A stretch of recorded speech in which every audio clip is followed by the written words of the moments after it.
Hello everyone, my name is Desiree Decker. Today I'll be discussing social change and how it affects our physical environments, our population, our innovations, and also diffusion. So what exactly is social change? So social change is an attempt to understand and predict our changes throughout our world today. Social change has affected our physical environment by there has been our loss of our glaciers, in northern areas, the expansion of desert in Africa, and an increase of weather events. So whenever there is a weather event, this does require responses from our human population. So droughts, floods, epidemics, earthquakes, and other natural disasters affect our everyday lives. So what this does is it causes rising in sea levels, loss of shorelines, and other changes in our world that we are unable to see as of now. So how this has affected our population is it affects our social security, it affects Medicare, Medicaid, and also our healthcare costs are rising. How this affects innovation. So an example would be, so we do have glass, and from glass we were able to make lenses, and also we were able to make eyeglasses. And then we have diffusion. So diffusion is a process in which cultural traits spread from a social movement to another. An example of this would be our society is composed entirely of immigrants. So you have to think, in the United States, we have people from all over the world. So that in itself is an example of diffusion.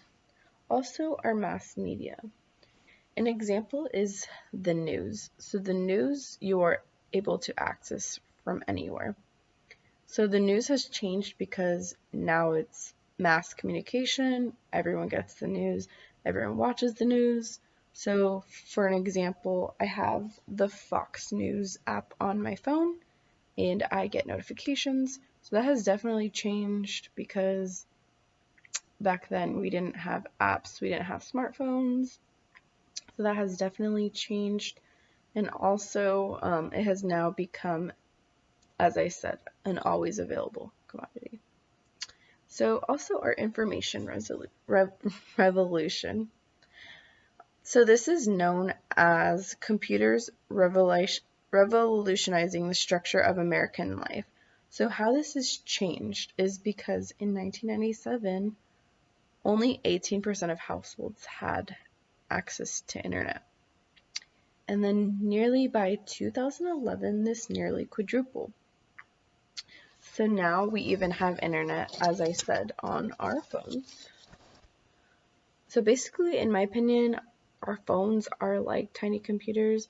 I know that computers might be a little easier maybe to type your essays for your classes, but I think nearly in the future, I don't know if our phones will be bigger, but maybe it'll make it easier in the future. So maybe in the future we'll just get rid of phones entirely. And then we could do everything from our phones.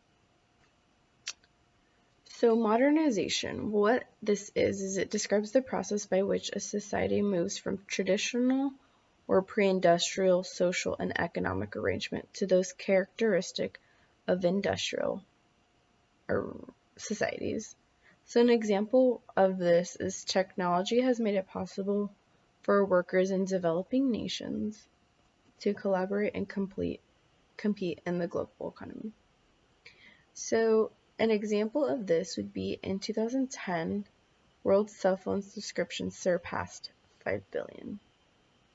This meant that more people in the world had access to a cell phone than even flushing a toilet. So people in developing countries who had never had access to wired networks are now using wireless technology for receiving salaries, job hunting, watching TV, getting radio news, and even connecting with their friends and family. So you have to think today, almost everyone has social media. So whether it be Instagram, Twitter, Facebook, I know MySpace used to be an old one, but I don't think anyone really uses that anymore.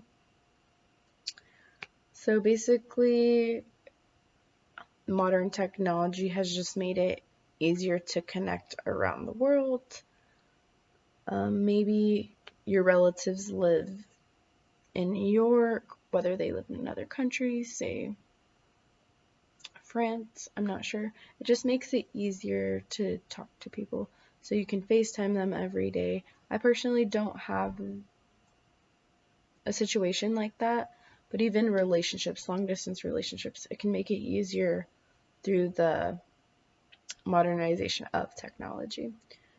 And lastly, so a type of social movement would be the civil rights movement. So an example of that took place was in Washington, D.C. in 1963. Nearly 200,000 people marched. There were also many more marches. So what this actually resulted in was an end to segregated schools and also many other public facilities. And that's it. Thank you.